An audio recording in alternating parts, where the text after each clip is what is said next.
வெண்ணை உண்ட கண்ணா, மண்ணை உண்ட கண்ணா, கோகுல கண்ணனை அழைப்போம். கோகுலஷ்டமி விழாவினை இங்கே துவங்குவோம்.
தேவி அவள் தந்தவேல் தேவர் மூவர் போற்றுவேல். தேவி அவள் தந்தவேல் தேவர் மூவர் போற்றுவேல். தேவி அவள் தந்தவேல்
Hare Krishna Krishna Krishna Hare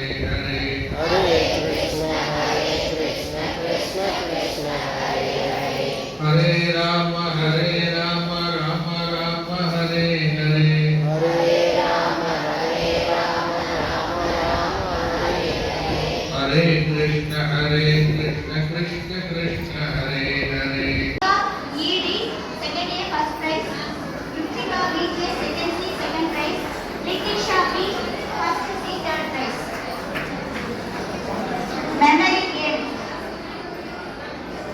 A Deepak second B first prize, Shankaranam M second C second prize, Vaishnav AB first B third prize. நம்முடைய கலாச்சாரத்திலே இயல் இசை நாடகம் அப்படிங்கிறது ரொம்ப முக்கியமானது.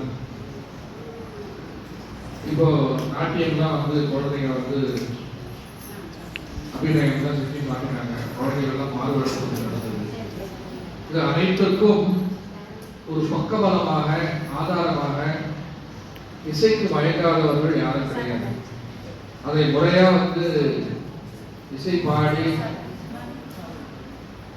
அந்த இசை வல்லுநர்களிடம் இசையை கற்று மாணவர்களும் மாணவிகளும் பயில்வதற்கு இன்று இத்தனை வருஷம் கழிச்சு இசைக்குழு ஆரம்பிக்கப்பட்டிருக்கிறது அப்படின்னு சொன்னாங்க. ரொம்ப மகிழ்ச்சி. நல்லா இருக்குமா? சரி சரி. அதனால இசைக்குழு இன்றைக்கு ஆரம்பிக்கப்படுகிறது. அதனுடைய அந்த இசைக்குழுவின் பொறுப்பாளர்களாக பேரு சாயீஸ்வரி டீச்சர், விசாலாட்சி, 2 ஆசிரியர்களும் இன்றைக்கு சிறப்பாக அந்த இசைக்குழுவை வழிநடத்தி குழந்தைங்க பகவத்கீதை போகணும்னா ஒரு அக்ஷரம் விசாம அழகா சொன்னாங்க. அவங்களுக்கு யார் சொல்லிக் கொடுத்தாலும் அவருக்கு பாராட்டுகள்.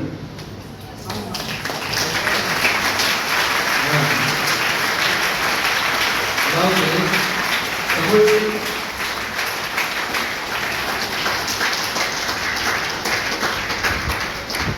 தமிழில் நம்மளுடைய திருக்குறள் மற்ற விஷயங்கள்லாம் மனப்பாட பகுதி சொல்றது வேற. இந்த சம்ஸ்கிருதத்தை கற்று அக்ஷர அபியாசம் செய்து அக்ஷரம் விசாமல் இன்னைக்கு குழந்தைங்க அந்த 5வது அத்தியாயத்தை ஒப்புவித்தார்கள். யாராவது வெளியில் எங்கேயாவது போய் அவங்க கற்றுட்டு வந்தாங்கன்னு நினைச்சேன். ஆனால் இங்கே தான் இருக்காங்க. அந்த ஆசிரியருக்கும் பாராட்டுகள். அதனால சம்ஸ்கிருதம், இசை, மற்ற நாட்டியம், அப்புறம் இசை கருவிகள் எல்லாம் சொல்லிக் கொடுக்குறதும் அங்கே நேற்று சொல்றது பார்த்தேன். அனைத்து விதமான எக்ஸ்ட்ரா கரிக்குலர் ஆக்டிவிட்டிஸ் அது அனைத்தையும் இங்கு நன்கு குழந்தைகளுக்கு சொல்லிக் கொடுத்தா நம்முடைய சந்ததிகள் பிற்காலத்தில் நல்ல ஒரு உயர்ந்த ஸ்தானத்திற்கு வருவாங்க. அதுதான் நம்முடைய குறிக்கோள். அதற்கு இந்த பள்ளியினுடைய ஒவ்வொரு ஆசிரியரும் இந்த பள்ளியினுடைய நிர்வாகமும் தொடர்ந்து மேலும் நல்ல முயற்சிகளை செய்து வருகிறார்கள். அதற்கு இன்றைக்கு ஆரம்பித்திருக்கின்ற இசைக்குழு மிகப்பெரிய ஒரு நல்ல முயற்சி. அவர்கள் அனைவருக்கும் பாராட்டுங்கள்.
பரவாயில்ல.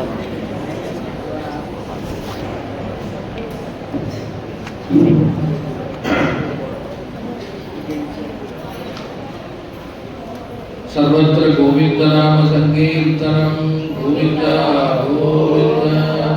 உடனே எல்லாரும் திருப்பி சொல்லலாம். நான் சொன்ன உடனே நீங்க கோவிந்தா கோவிந்தா சொல்லலாம். सर्वत्र गोविंद नाम संकीर्तनम गोविंद गोविंद. जय श्री राजा राम रामचंद्र मूर्ति की जय. हरे राम राम राम हरे हरे.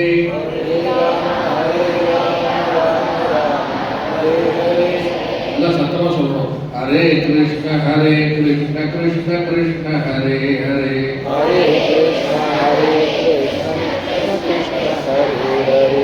हरे राम राम राम हरे हरे.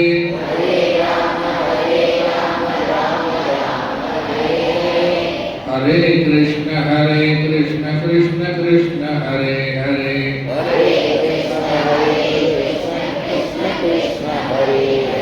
हरे राम राम राम हरे हरे.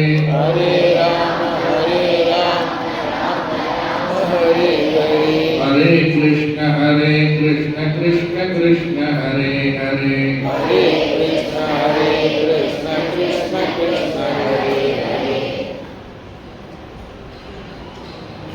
மனிதனுக்கும் கடவுளுக்கும் என்ன வித்தியாசம்? மனிதனாக பிறந்தவனுக்கு பிறந்த செய்தி உண்டு. அதே போல மனிதனாக பிறந்தவனுக்கு இறந்த செய்தியும் உண்டு. உங்களுக்கு எல்லாருக்கும் தெரியும். நம்ம பிறந்த உடனே நமக்கு என்ன சொல்றாங்க? டேட் ஆஃப் பர்த் கொடுத்துறாங்க. ஆனா டேட் ஆஃப் டெத்து நமக்கு கொடுக்கறது இல்லையா? எனக்கு தெரியாது. நம்ம எப்போ அந்த உலகத்தை விட்டு போக போறோங்கிறது யாருக்காவது தெரியுமா? தெரியாம இருக்கிறது நல்லது. தெரிஞ்சா நம்ம சில ஏற்பாடெல்லாம் பண்ண ஆரம்பிச்சிடுவோம். என்ன அப்படின்னா, எது சேர்க்க வேண்டியதெல்லாம் சேர்த்துட்டே இருக்கும். சொத்து வாங்கிடுவோம். என்ன தெரியாம இருக்கிறது. சில விஷயங்கள் எல்லாம் கடவுள் நமக்கு என்ன பண்ணிருக்காரு? மறைச்சு வச்சிருக்காரு. போன ஜென்மத்துல நம்ம என்னவா இருக்கோம் தெரியாது. அடுத்த ஜென்மம் ஒன்று இருந்தா அதுல என்னவா பிறக்க போறோம் அதுவும் தெரியாது. தெரியாம இருக்கிறது நல்லது. சில விஷயங்கள் தெரிஞ்சிருக்கணும், சில விஷயங்கள் தெரியக்கூடாது. அப்படி மனிதனுக்கும் கடவுளுக்கும் என்ன வித்தியாசம் அப்படின்னா, நாமெல்லாம் இந்த உலகத்தில் பிறந்து பிறந்து என்ன பண்ணிட்டு இருக்கோம்? இறந்து இறந்து பிறகு மட்டும் மீண்டும் பிறக்கிறோம். அதான் ஒரு பாடல்ல இருக்கு. பிறந்து பிறந்து இறப்பது நீ போதும் போதுமே, பிறவி நீங்கி உன்பதம் சேர வேண்டுமே அப்படின்னு சொல்லி பாடுறாரு ஒரு அடியார். பிறந்து பிறந்து நாம் என்ன பண்றோம்? இந்த உலகத்தை விட்டு போகின்றோம், மறுபடியும் வந்து பிறக்கின்றோம். ஆனால் இறைவனுக்கு என்ன கிடையாதுன்னா, பிறப்பே கிடையாது, இறப்பு கிடையாது. பிறவாரம்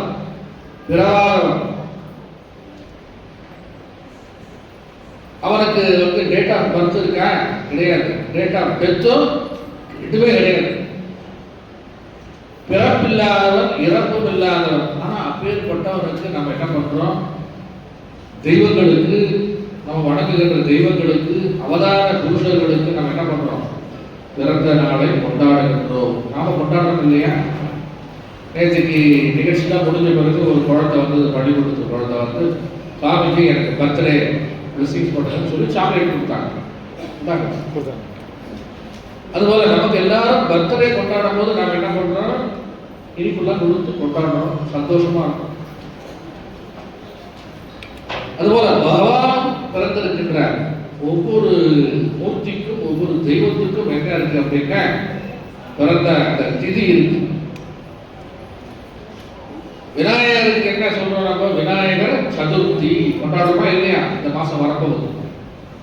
ராமனுக்கு நவமி, கிருஷ்ணனுக்கு அஷ்டமி, முருகனுக்கு ஷஷ்டி இல்லையா? இப்படி எல்லா தெய்வங்களுக்கும் ஒரு நாள் இருக்கு, பிறந்த நாள் அப்படிங்கிறது. அதில் நம்ம இந்தியாவிலே, ஏன் உலகத்திலேயே மிக பெரும் விழாவாக நம்ம 2 விஜயங்களை கொண்டாடுகின்றோம். ஒன்று கிருஷ்ணாஷ்டமி அல்லது கோகுலாஷ்டமி, இன்னொன்று ராம நவமி. கொண்டாடுறோமா இல்லையா? அதுபோல விநாயகர் சதுர்த்தியும் இப்போ நம்ம விமர்சையா என்ன பண்ணிக்கிறோம்? கொண்டாடுகின்றோம். ஆனா அனைத்தையும் விட மிகவும் ரொம்ப சந்தோஷமாக கொண்டாடக்கூடியது என்ன அப்படின்னா இந்த கோகுலாஷ்டமி. ஏன் அப்படின்னா நம்முடைய குழந்தைகளையே நம்ம என்னவா அலங்காரம் பண்றோம் அப்படின்னா கிருஷ்ணனாகவும் என்ன ராமனாகவும் மற்ற தெய்வங்களாகவும் அலங்காரம் செய்து நம்ம என்ன பண்றோம்? பார்க்கின்றோம். அது நம்ம கலாச்சாரத்தில் இருக்கிறது. அந்த மாதிரி நம்ம கலாச்சாரத்தில் எது தெய்வம் இல்லை, குழந்தையே நமக்கு என்ன அப்படின்னா தெய்வம். குழந்தையும் தெய்வமும் கொண்டாடும் இடத்தில் சொல்லியிருக்காங்க. திருவள்ளுவர் சொல்லியிருக்காங்க, குழலினது யாழினது என்பர் தம்மக்கள் மழலை சொல் ஏலாதா. இன்னைக்கு இந்த குழந்தைகள்லாம் வந்து நடிக்கிறத பார்த்த உடனே பெற்றோர்களுக்கு எவ்வளவு சந்தோஷம். தப்பா சொன்னாலும் சந்தோஷம், ரைட்டா சொன்னாலும் சந்தோஷம், சொல்லவே இருந்தாலும் சந்தோஷம் தான். ஒரு போலீஸ்காரர் வந்தார், ஹெல்மெட் போடாம போங்க அப்படிங்கிறாரு. அவருக்கும் வந்து நம்ம சந்தோஷமா தான் பார்த்தோம். அம்மா என்னவோ சொல்லி கொடுத்துருக்காங்க, ஹெல்மெட் போட்டுக்கிட்டு தான் போன ரூல்ஸ். ஆனா அவர் சொன்னது இந்த மேடையில் என்னன்னா ஹெல்மெட் போட வேணாங்கிறார். வசதியா போச்சு. அப்படி தப்பும் தவறுமாக குழந்தைகள் சொன்னாலும் நமக்கு என்ன சந்தோஷம் வந்து தெரியுமா? ஆஹா, என் குழந்தை நல்லா பேசுனாங்க, அவங்களுக்கு எவ்வளவு சந்தோஷம். அதெல்லாம் நம்ம பெருசா பொருட்படுத்துறது. அதுபோலதான் கிருஷ்ணர் தன்னுடைய குழந்தை வயதுல, பால்ய வயதுல, கோகுலத்துல அவர் பிறந்தது என்னமோ ஜெயில், சிறையில பிறந்தார். யாரு? கிருஷ்ணன்.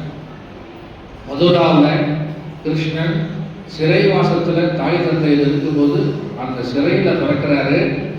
அதுவும் அவர் பிறந்த நேரம் என்ன அப்படின்னு சொல்லி பார்த்தோம்னா மிட் நைட், நடுராத்திரி.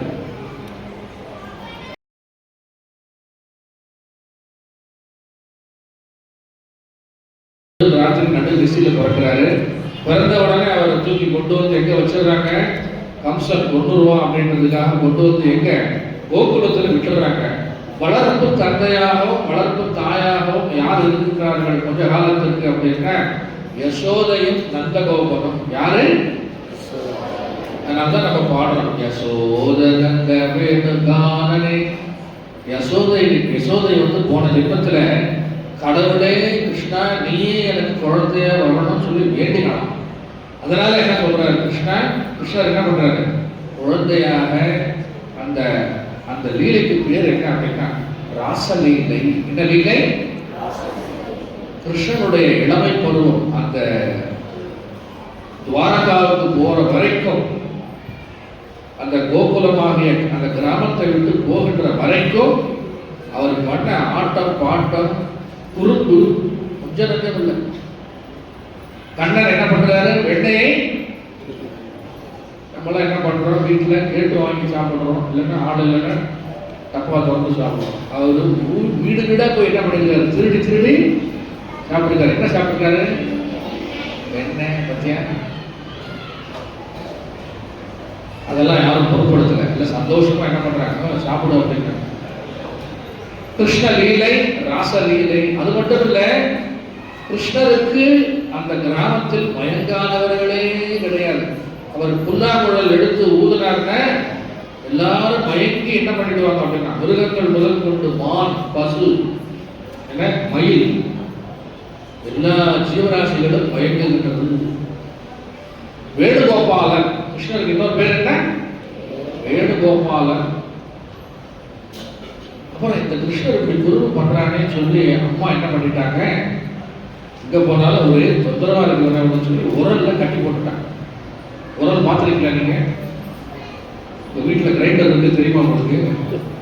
அதுதான் உரல். இப்போ அது தானா ஓடுது. இதுக்கு முன்னாடி அம்மா என்ன பண்ணுவாங்க, அவங்களாம் அதை வந்து என்ன பண்ணணும், ஆப்ரேட் பண்ணணும். அதுக்கு பேர் தான் உரல். நீங்களாம் பார்த்துருப்பீங்களோ பார்த்துருக்க மாட்டீங்களோ தெரியல. அந்த உரல் பெரிய உரல், அதில் வந்து கிருஷ்ணர் என்ன பண்ணிட்டாங்க, அம்மா கட்டி போட்டுறாங்க. இவர் என்ன பண்றாரு, அந்த உரலையும் இழுத்துக்கிட்டு என்ன பண்றாரு, உரல். சர்வ வல்லமை படைத்த இறைவன் யசோதை இடத்துல குழந்தையா என்ன பண்றாரு, விளையாடுகின்றார். அந்த பருவம், குழந்தை பருவத்தில் பண்ற அந்த லீலைகளை தான் வந்து நம்ம இன்னைக்கு நாம என்ன பண்றோம், குழந்தைகளுடைய இந்த மாறுவேட போட்டி, ஃபேன்சி காம்படிஷன் அப்படின்னு பார்க்குற பார்த்தீங்களா.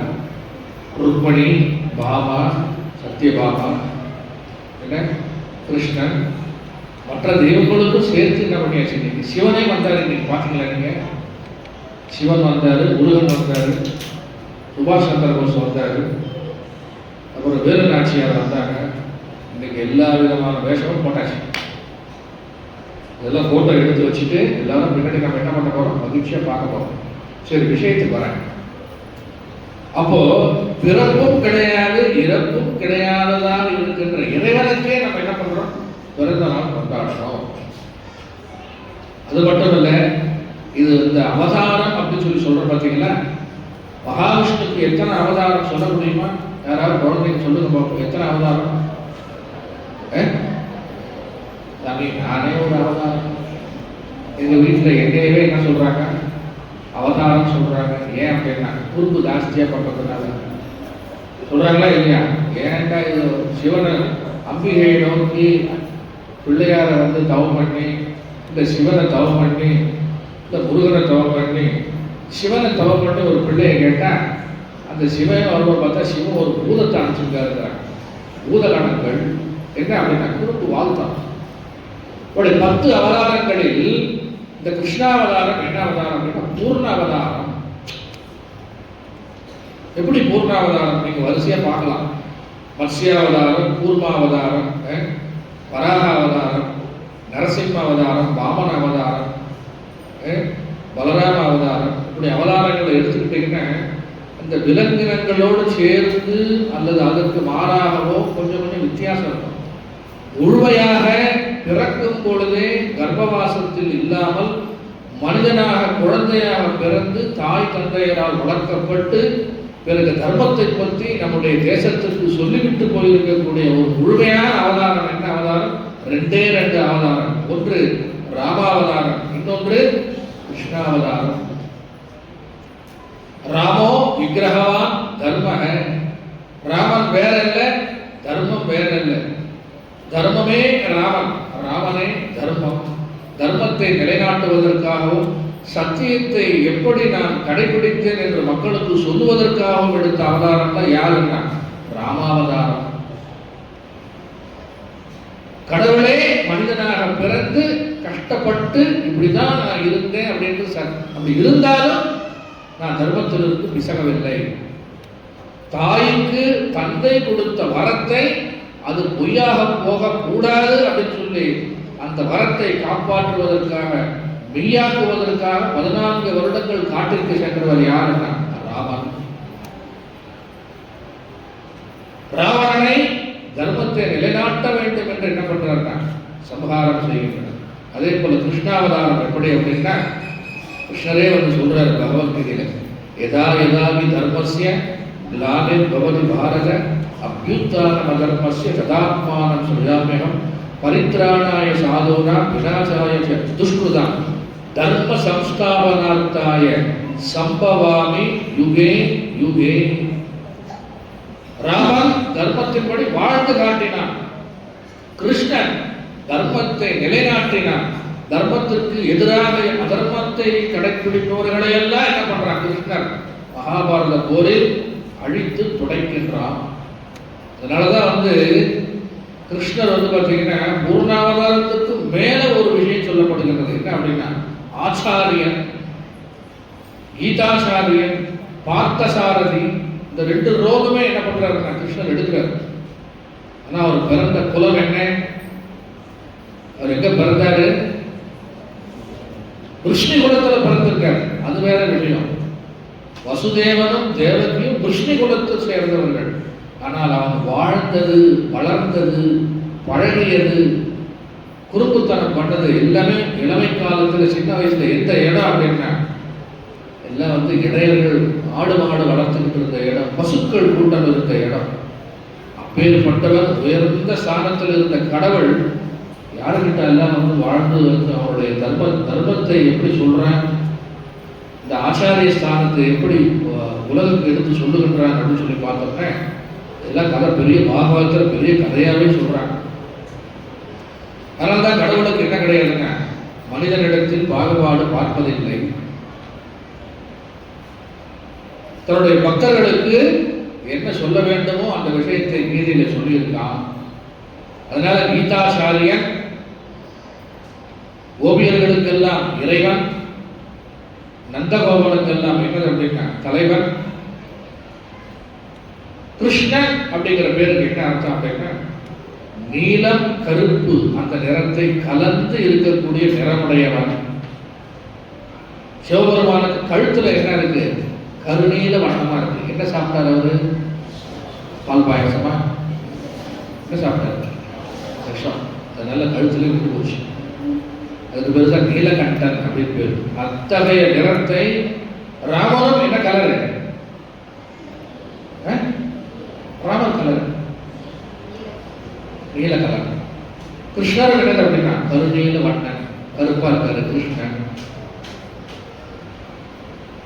அப்போ கிருஷ்ணாவதாரத்தை மறுபடியும் நான் சொல்லும் போது எப்படி சொல்லலாம் அப்படின்னா கீதாச்சாரியன் மட்டுமல்ல, நம்ம எல்லாம் வழிநடத்துபவன். நாட்டு அர்ஜுனனை அவர் தேர்ல உட்கார்ந்து பார்த்தசாரதியா இருந்து வழி நடத்துற கீதையினுடைய உபதேசத்தின் மூலம் உலகத்தில் இருக்கின்ற எல்லா உயிர்களுக்கும் என்ன சொல்றாரு, நீ இப்படித்தான் நடந்து போகணும், இந்த தர்மத்தின்படிதான் வாழ வேண்டும் சொல்லி நம்ம எல்லாம் வழிநடத்துபவர் யார் அப்படின்னா கிருஷ்ணர். வேதத்தை நம்மளால படிச்சு புரிஞ்சிக்க முடியாது, பிரம்மசூத்திரத்தை படிச்சு புரிஞ்சிக்க முடியாது. அந்த வேதத்தினுடைய சாரம், பிரம்மசூத்திரத்தினுடைய சாரம் எல்லாத்தையும் எடுத்து பகவத்கீதையில எளிமையா நமக்கு 18 அத்தியாயத்துல கொடுத்துருக்காரு. அதனாலதான் சொல்ற கீதைக்கு என்ன அப்படின்னா சர்வோபனிஷதோ காவோ தோக்தா கோபால நந்தனக பார்த்தோ வர்ஷக சுதீர் போக்தா அப்படிங்கிறது. உபனிஷத்து வேதம்லாம் பசு அப்படின்னா பகவத்கீதை என்ன அப்படின்னா பால். டைரக்டா நமக்கு என்ன கொடுத்துடுறாரு, ஈஸியா நீ சாப்பிடலாம் அப்படின்ற மாதிரி பகவத்கீதையை கொடுத்து விடுகிறார். அதனாலதான் குழந்தைகளாக நீங்கள் அனைவரும் என்ன பண்ணணும் அப்படின்னா தமிழில் திருக்குறளை படிக்க வேண்டும், சம்ஸ்கிருதத்தில் பகவத்கீதையை பாராயணம் செய்ய வேண்டும். இந்த பள்ளிக்கூடத்தில் சொல்லிக் கொடுக்குறாங்கன்னு நினைக்கிறேன், இல்லை சொல்லிக் கொடுக்குறாங்க. பகவத்கீதையை கண்டிப்பா நீங்க நம்ம எல்லாரும் என்ன பண்ணியாகணும், படிச்சாகணும். அதுதான் நம்முடைய சாஸ்திரம். அதனாலதான் கீதைக்கு இன்னொரு பெயர் இருக்கு, கீதா சாஸ்திரம். இது ஸ்ரீமத் பகவத்கீதாசு உபனிஷஸ்து பிரம்ம வித்யாயாம் யோக சாஸ்திரே அப்படின்னு சொல்லப்படுகிறது. எது? பகவத்கீதை. மகாபாரத போரில் எது தர்மம் எது அதர்மம் அப்படிங்கிறது யாராலும் நிர்ணயிக்க முடியல. அப்ப சொல்றாரு எது தர்மம் எது அதர்மம் என்பதை கலியுகத்தில் அல்லது கலியுகத்துக்கு முன்னாடி இருக்கின்ற அந்த கிருஷ்ணாவதாரத்தில் இருக்கின்ற யுகத்தில் அவர் சொல்றாரு இதுதான் தர்மம், இப்படித்தான் செய்யணும், நான் சொல்ற மாதிரி செய்ய. அர்ஜுனா உன்னுடைய குருவையே கொல்லு அப்படிங்கிறது. அவன் கேட்கிறான், அர்ஜுனன் என்னுடைய குருவை கொல்ல சொல்றீங்க? அதர்மத்திற்கு துணை போவதாக யாராக இருந்தாலும், குருவா இருந்தாலும் சரி, தாத்தாவா இருந்தாலும் சரி, அப்பாவா இருந்தாலும் சரி, யாரா இருந்தாலும் சரி, அதர்மத்திற்கு துணை போகின்றவர்களை, தர்மத்திற்கு எதிராக இருக்கின்றவர்களை எல்லாம் என்ன பண்றாரு, அதை அடிச்சு துவம்சம் பண்றாரு. அதுதான் கீதோபதேசம். அதுபோல அர்ஜுனன், குசேலர் இவர்கள் எல்லாம் யாருன்னா கிருஷ்ணருக்கு நண்பர்கள். பால்ய வயதில் குசேலர் நண்பராக இருக்கின்றார். படிக்கும் பொழுது பின்னாடி என்ன பண்றான், ரொம்ப ஏழையா போயிடலாம். அவங்க வீட்டு அம்மா என்ன பண்றாங்க, குசேலரை கிருஷ்ணரை போய் பார்த்துக்குவாங்க, ஏதாவது பணம் கொடுப்பாரு, பொருள் கொடுப்பாருன்னு சொல்லி கிருஷ்ணரை பார்க்கறதுக்கு குசேலர் வர பழைய குத்து போன அவலை வந்து இடுப்புல கட்டிக்கிட்டு வந்து பார்க்க வராரு. கிருஷ்ணர் சிறந்த நண்பனை எப்படி உபசரிக்க வேண்டும் என்பதற்கு உதாரணம் யாருன்னா கிருஷ்ணர் தான். எந்த விதமான தர்மமாக இருந்தாலும் கிருஷ்ணரை ஃபாலோ பண்ணோம் அப்படின்னா நமக்கு எல்லாம் ஒன்றும் தப்பே வராது. அப்பேற்பட்ட அந்த ஏழை நண்பனை அரசனாக இருக்கின்ற கிருஷ்ணர் என்ன பண்றாருன்னா வரவழைத்து அவனை வந்து என்ன பண்றாரு, குசேலரை பாத பூஜை செய்து புதிய ஆடைகளை எல்லாம் அணிய செய்து எனக்காக என்ன கொண்டு வந்தேன் அப்படிங்கிறது. நண்பனாகிய கிருஷ்ணன் குசேலரை பார்த்து என்ன சொல்றாரு, எனக்காக என்ன சாப்பிட்றது கொண்டு வந்த அப்படின்னா அவன் வந்து யோசிக்கிறான். குசேலன் இடுப்புல என்ன இருக்கு, அவல் இருக்கு, பழைய அவல். அந்த அவலை எடுத்து என்ன பண்றாரு, கிருஷ்ணன் சாப்பிடுகிறார். நீங்க எல்லாம் வந்து மத்தியானம் சாப்பாடு டிஃபன் பாக்ஸ்ல இங்க சாப்பிடும் போது என்ன பண்ணுவீங்க தெரியுமா, ஒருத்தர் டிஃபன் பாக்ஸ்ல இருந்து இன்னொரு டிஃபன் பாக்ஸுக்கு மாறும். அந்த டிஃபன் பாக்ஸ்ல இருந்து இந்த டிஃபன் பாக்ஸுக்கு என்ன ஆகும், கொஞ்சம் டிரான்ஸ்ஃபர் ஆகும். பார்த்துருக்கீங்களா? என்ன சாமி நீங்க ஏதோ பார்த்துருக்கிறீங்களா? நானும் அப்படிதான் சாப்பிட்டேன் ஒரு காலத்துல. நீ செஞ்சதை எனக்கு கொஞ்சம் கொடு, நான் செஞ்சதை உனக்கு கொஞ்சம் கொடுக்குறேன் அப்படின்னு சொல்லி சாப்பிடுவீங்களா? சாப்பிட மாட்டீங்களா? இல்லை சாப்பாடை நாங்கள் கொண்டு வரது ஸ்கூல்லே கொடுத்துறாங்களோ, பிரச்சனையே கொடுக்குது. அவளை இங்கே சாப்பிட சாப்பிட அங்கே என்ன ஆகுது, குசேலருடைய வீட்டில் செல்வம் சேர்ந்துக்கிட்டு. அப்பேற்பட்ட கிருஷ்ணரை வணங்குகின்ற அளவு நமக்கு என்ன வரும் அப்படின்னா, உண்மையாக வணங்கினால் செல்வம் கொழிக்கும், பக்தி வளரும். கிருஷ்ணரை நாம மட்டும் கொண்டாடுறோமா? கிடையாது. கேரளா பக்கம் போக குருவாயூர் அப்பன் கிருஷ்ணரை கேரளாவில் எப்படி கொண்டாடுறாங்க, எந்த குருவாயூர் அப்பா, குருவாயூர் கோவில் ஃபேமஸான எல்லாம் இந்த பக்கம் இருக்கிறவங்க குருவாயூர் போயிட்டு வராங்க இல்லையா? அதே போல மகாராஷ்டிராவில் எப்படி கொண்டாடுறாங்க கிருஷ்ணரை அப்படின்னா விட்டல். என்னது, மகாராஷ்டிரா பக்கம்ல கிருஷ்ணரை வந்து எப்படி கொண்டாடுறாங்கன்னா விட்டல், விட்டல ஹரி அப்படிப்பா. ஒரிசா பக்கம் போனா பூரி ஜெகநாதர். நம்ம பள்ளிக்கூடத்துல ஒருத்தர் இருக்காரு ஜெகநாதர். பூரி ஜெகநாதர் மிகச்சிறந்த அது பிரசித்தி பெற்ற கோவில். ராமகிருஷ்ண பரமஹம்சர் சொல்றாரு, உலகத்திலேயே மிக புனிதமான 2 பிரசாதம் என்ன அப்படின்னா, ஒன்று கங்காஜலம், இன்னொன்று பூரி ஜெகநாதருடைய பிரசாதம் அப்படிங்கிறது. அப்பேற்பட்ட கோவில். கிருஷ்ணனை வணங்காத உலகமே கிடையாது, உயிரே கிடையாது. அதனாலதான் கிருஷ்ணருக்கு ஒரு பெயர் இருக்கு. என்ன அப்படின்னா, சாதாரணமா சொல்றதில்ல கிருஷ்ணனை, கிருஷ்ண பரமாத்மா. என்னது, என்ன ஆத்மா? கிருஷ்ண பரமாத்மா. வசுதேவ சுதம் தேவம் கம்ச சாணூர வந்தனம் தேவகி பரமானந்தம் கிருஷ்ணம் வந்தே ஜெகத்குரு அப்படிங்கிறாங்க. கிருஷ்ணர் யாரு அப்படின்னா ஜெகத்குரு. சதாசிவ சமாரம்பாம் சங்கராச்சாரிய மத்தியமாம் அஸ்மதாச்சாரிய பர்யந்தாம் வந்தே குரு பரம்பரா. அதனால்தான் எடுத்த உடனே கிருஷ்ணருக்கு தான் நம்முடைய குரு பரம்பரையில வணக்கம் வைக்கணும். ஓம் ஸ்ரீ கிருஷ்ணாய பரமாத்மனே நமக அப்படின்னு தான் ஆரம்பிக்குது ஸ்லோகமே. ஃபர்ஸ்ட் கிருஷ்ணர், அப்புறம் வியாசர், அப்புறம் சங்கரர், அப்புறம் பின்னாடி வந்தவங்க.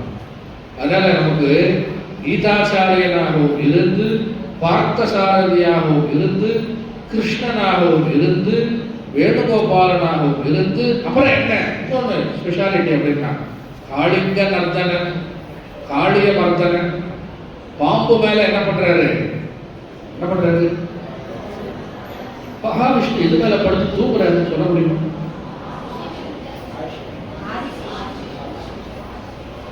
என்னது ஓம் பெட்டா ஆதிசேஷன். அது என்ன சாமி அது? பெட்டா. அது பார்த்தாலே கை கால்லாம் நமக்கு நடக்கும். அவர் படுத்து தூங்குற இடம் எங்க? பார்க்கடல்ல எது மேல படுத்திருக்காரு? பாம்பு படுக்கை. கை காலம் செலுத்துது நமக்கு சொல்ல போகுது. வேற பாம்பு படுக்க மாட்டாங்க. இந்த பக்கம் சிவன் என்னடா இந்த வேஷத்துல வரும்போது பாத்தீங்கன்னா கழுத்துல என்ன பண்ணிட்டு வந்தா இருப்பான் பாம்பு. அந்த பக்கம் மகாவிஷ்ணு என்ன பண்றாரு? பாம்பு மேல படுத்திருக்காரு. கிருஷ்ணர் எது மேல டான்ஸ் ஆடுறாரு? பாம்பு மேல டான்ஸ் ஆடுறாரு. அடங்காத அந்த 1000 தலையுடைய ஆதிசேஷன் மேல என்ன பண்றாரு? நடனமாடி அதை அடக்குகின்றார். அவருடைய வாழ்க்கையில ஆராய்ச்சி பண்ணி பார்த்தோம்னா ஒவ்வொரு நிகழ்ச்சியும் ஒவ்வொரு செயலும் என்னதுன்னா நமக்கு ஒரு பாடத்தை புகட்டுகிறது. நம்மளுடைய அடங்காத இந்திரியங்களை எல்லாம் நம்ம என்ன பண்றோம் அப்படின்னா அடக்க வேண்டும். அதுக்காக தான் நம்ம என்ன பண்றோம் அப்படின்னா காம குரோத லோப மோக மத ஆச்சரியம் என்கின்ற இந்த அடங்காத விஷயங்களை எல்லாம் நம்ம என்ன பண்றோம்? அடக்கி ஆள வேண்டும். இதை கொண்டு அப்படின்னா மனத்தை கொண்டு மனசை கொண்டு. அப்படி கிருஷ்ணனுடைய வாழ்க்கையே நமக்கு என்ன அப்படின்னா பாடம். ராமனுடைய வாழ்க்கை ஒரு பாடம், கிருஷ்ணனுடைய வாழ்க்கை ஒரு பாடம். அதனாலதான் நமக்கு 2 பேரும் இதிகாசங்கள் இருக்கிறது. ஒன்று ராமாயணம், இன்னொன்று இந்த 2 இதிகாசத்துடைய கதாநாயகர்கள் யாருன்னா ஒருத்தர் ராமர், இன்னொருத்தர் கிருஷ்ணர். நிறைய சொல்லிக்கிட்டே போகலாம். ராமாயண மகாபாரதம் சொன்னோம்னா இன்னைக்கு சாயந்தரம் வரைக்கும் சொல்லலாம். அவ்வளவு விஷயம் இருக்கு. அதனால நம்முடைய வாழ்க்கையில் இஷ்ட தெய்வமாக தர்மத்தை நிலைநாட்டக்கூடிய தர்மத்தை பாதுகாக்கக்கூடிய தெய்வங்களாக அரசர்களாக இருந்தவர்கள் 2 பேரும் யாரு? கிருஷ்ணனும் ராமனும் யாரு? அவதாரம் எடுத்துட்டு உடனே போயிட்டாரு. நரசிம்ம அவதாரம் வந்தாரு, பிடிச்சாரு, போயிட்டாரு. வாமன அவதாரம் வந்தாரு, 3 அடி மண்ணு கேட்டாரு, போயிட்டாரு.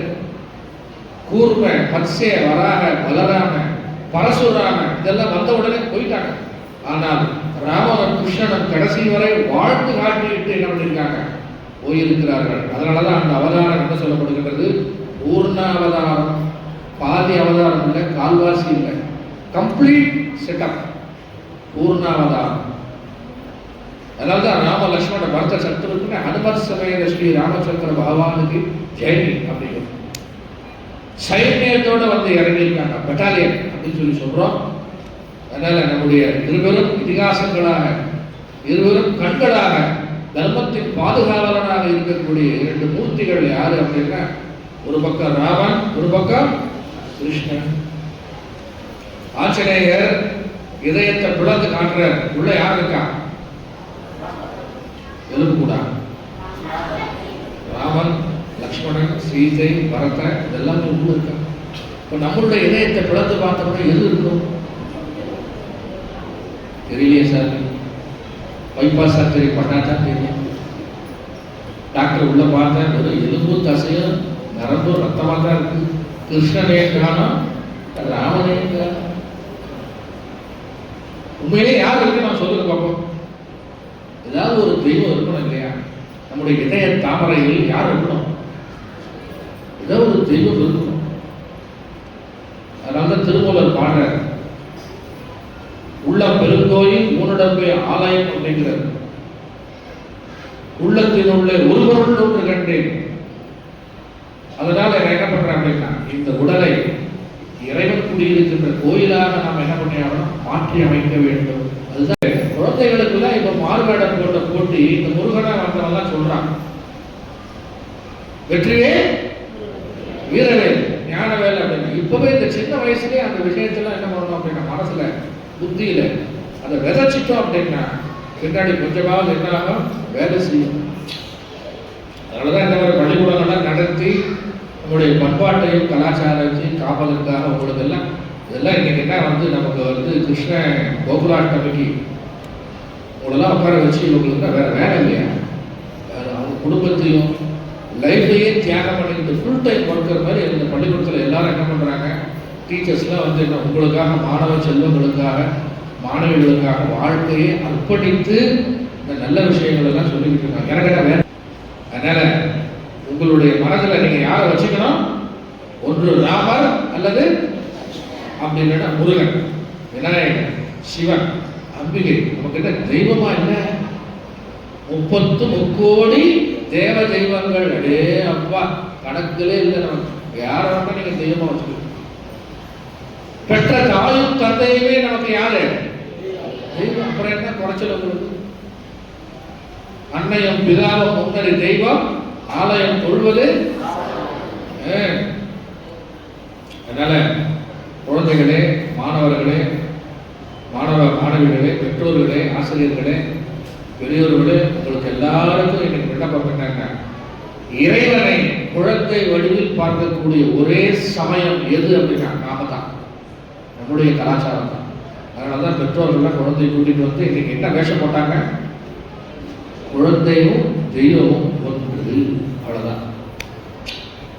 அதை மனதில் வைத்துக் கொண்டு தினந்தோறும் நம்ம என்ன பண்ணணும் அப்படின்னா, இறைவனை சிந்திக்காத நாள் இருக்கக்கூடாது, அவரை பாடாத நாளும் இருக்கக்கூடாது, பேசாத நாளெல்லாம் பிறவா நாடு, இவை பொழுதும் எண்ணெஞ்சில். அதை மனசுல ஞாபகம் வச்சுக்கணும். முடிச்சிடுவோம். சர்வத்திர கோவிந்த நாம சங்கீர்த்தனம். ஜெய் ஸ்ரீ கிருஷ்ண பகவானுக்கு. அடுத்து கிருஷ்ணரின் லீலைகளை பற்றியும் கிருஷ்ணரின் அவதாரங்களை பற்றியும் சிறப்பாக உரை ஆற்றிய சுவாமிஜி அவர்களுக்கு நன்றி.